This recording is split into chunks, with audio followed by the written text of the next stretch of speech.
Hello guys, welcome to Bimbo Cornejo Vlogs. Today is our last day here in this house and this will be our last video, our last vlog for this house. I remember last year we moved to this house, we were very happy, but sad part we have to leave this house. I can't express my feeling, but we have to move, and I want to just show you what owner gave to me.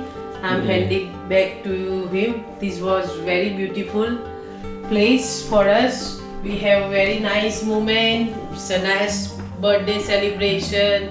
We have hard time. We have happy time. Our Christmas and New Year Our here. first Christmas here, and this is very beautiful. Whoever come to visit here, they said, "Oh, this is very posh flat." The looking, the ventilation and everything. It is perfect for us. Even though Nishit come here, he stay with us. I was thinking, it is now everything we clear off. We take toaster. But now we have to accept the reality. Our journey in this place is over. Yeah. So guys, thank you very much for watching all our good memories and vlogs in this house. So let's see this side. It almost empty now our stuff here. It Look. is This is my room. Yeah. So nice room. You look. And Bimbo will hand it over tomorrow. It's finished now here. Yeah. Look. No more dryer. I remember when we buy the dryer. I'll sleep with you. Okay. And how about this side? Yeah, toilet. Obviously. Yes. No more. And our bed. Yes, good memories here. Check this here. No more. All empty. Yeah. Anyway, tomorrow I'm coming back here. If something is left. and Yeah, Bimbo will- tomorrow I'm coming back here just to hand over key to the owner. And look, Shania. So yung guys, tutulungan ko lang si Amol. Si Amol ay nasa baba na, yung single bed kasi kailangan namin ilagay sa kanyang kotse. So, ma'am, continue this vlog. Okay, see you. Look, Daddy and Amul Bhai, they will transfer the bed, single bed, which was here, now it's gone. And we will transfer some luggage. Where he is, I can see. Yeah. You want to see, Daddy? You can see? Amul Mama? Amal Mama. Yeah. I will miss this house. Oh dear. So good, this house looks like Botania. Yeah, your friend said. You remember? This is like paradise. This house is well ventilated, nice space. If someone come, look, everywhere mirror, everywhere. If I dress, I can see myself straight away. Very big rooms. Be honest, when we check this property, we wasn't expecting he will give to us, and there was very nice memory along with this house. It's difficult to say bye bye. Look, oh dear. Most of the luggage guy transfer. My cousin come to help us, and yesterday Mongosteen blog, he come as well to help us. So we all clear now, and now we are moving at my cousin house at Leighton Buzzard.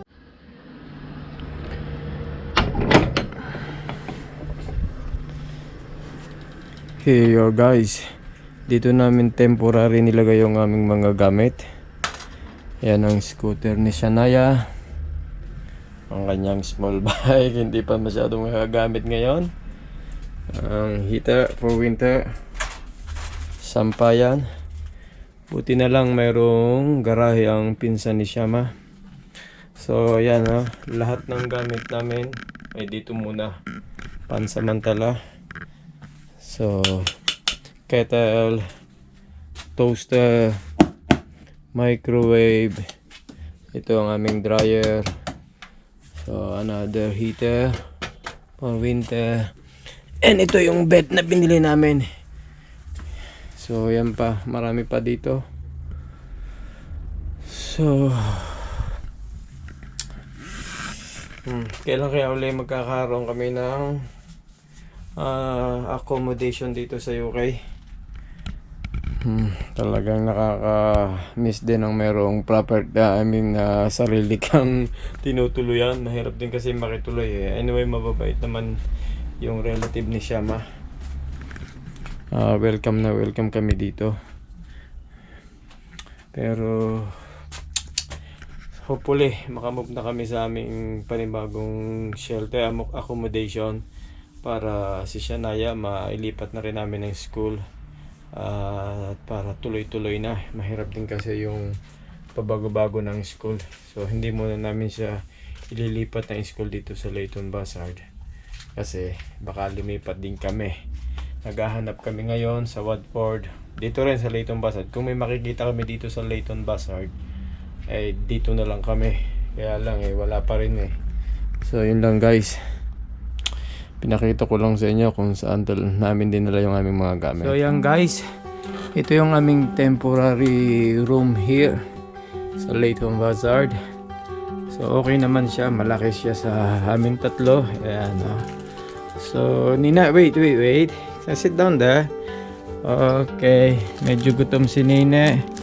She's having lunch. Ito yung bed namin. Oh. Ganyan. Nina, move it there. There, yeah, push it. Yes. So dito, Shania, this is your bed and this is my mom. Shania's bed, mom bed, And that's bed here. that's bed. So We have separate dito ako beds. sa taas, yung dalawa dito sa baba, okay naman sila. So ayan, ibinili kami kasi hindi siya manong pagdating namin dito kasi yung first week dito sobrang init pa. Kaya bumili siya ng fan para sa amin. Pero ngayon naman talagang today, this week, ito na yung weather dito sa England. Ayan na. Look at the Rainy weather. na It's talaga. really pouring rain. Nobody Yeah. wants to come out if I cannot see anything. Pouring rain. Ayan and windy. Windy and pouring rain. So start na ito ng autumn, sabi nila. Kasi Autumn? ano ba na It's ngayon? after this is gonna start autumn. Yeah, it's starting now. It's September 20 na guys. And after December. So, ito yung gamit ni Nine. Ang damit niya. My clothes. And mommy's clothes. Look, mommy's clothes all pink. Yes, and this is daddy's clothes. On the rocking chair. Okay. So, yan ang hagdan pababa. Nasa ano kami? Guys, nasa second floor kami. Ground floor, first floor, and Second floor. second The floor. up floor. Okay, ang bahay niya ng kasi ni Shama dito. Mayroong garden na malaki sa likod. Ayan, no. Tapos, yan, no. Mahilig sila sa halaman. Hihingi ako nito sa kanila pag may malilipatan na kami. Ayan, no. Ang ganda ng halaman na to. Parang ito aloe vera. At least, maganda sa loob ng room or sa bahay. What you can say guys, sa aming temporary room here. Okay naman big. dito. Let's see this week kung mako-confirm na natin yung ating lilipatan. Bali, this is our second week na here sa pinsan ni Shama. This is our second week. And ganun pa rin ang routine ni Shania. Inihahatid ko siya sa Dunstable sa umaga and sinusundo ko sa hapon. Si Shama naman ngayon, nagte-train na siya. How many years we stay here? 1 year? I don't know, until we find our permanent accommodation. So yun nga, si Shama, she's traveling by train from Leighton Buzzard to Oh my God. Watford. No more bus anymore kasi So it's 1 year. malayo kasi ang bus dito eh. Sa Luton pa eh. Kaya kahit expensive, yun ang routine niya, going to Watford. And Nina, you okay here? Nina's enjoying here. Yeah. Nina's enjoying here because her uncle, auntie, and brother-in-law is here. So she's really happy and enjoying here. So okay naman sila, mabait sila talaga dito. Ako lang nahihiya masyado.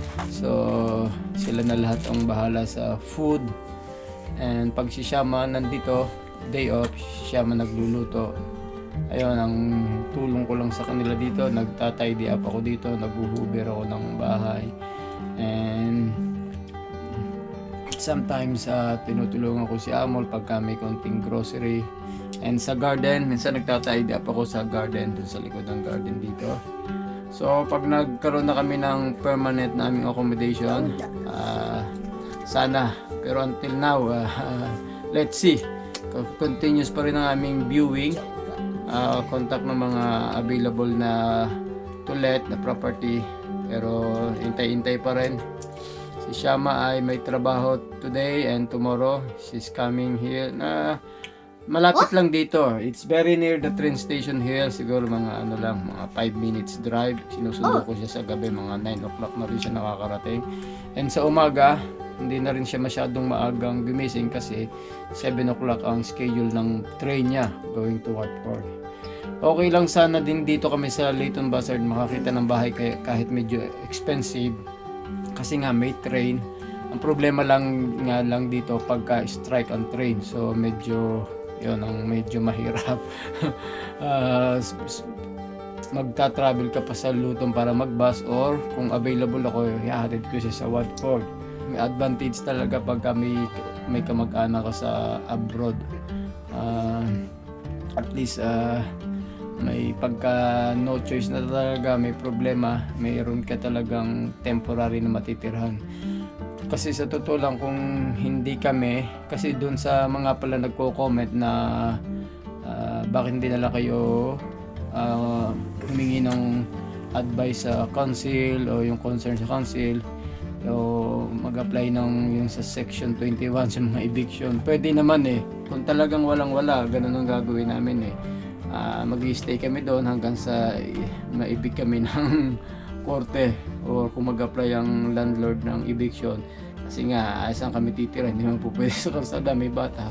So pero in-advise na rin kami ng pinsan ni Shama na since na nandito nga naman sila, dito na lang, kasi ang problema ng ganon pagka naibig ka sa isang property and naghanap ka ng bagong malilipatan mo and humingi sila ng reference sa previous landlord mo. So anong magandang reference na ibibigay ng previous landlord mo? So kaya hindi magandang gawin daw yon, although tsaka nahihiya din kami dun nga sa landlord namin. Yun nga lang, kung talagang no choice mapilitan. So anyway guys, okay naman kami dito. So thank you sa mga concern niyo, dun sa mga payo nyo sa amin lahat ni Shama. So anyway, talagang nagkagulo na nawalan kami ng bahay. So pero makakahanap din siguro kami soon.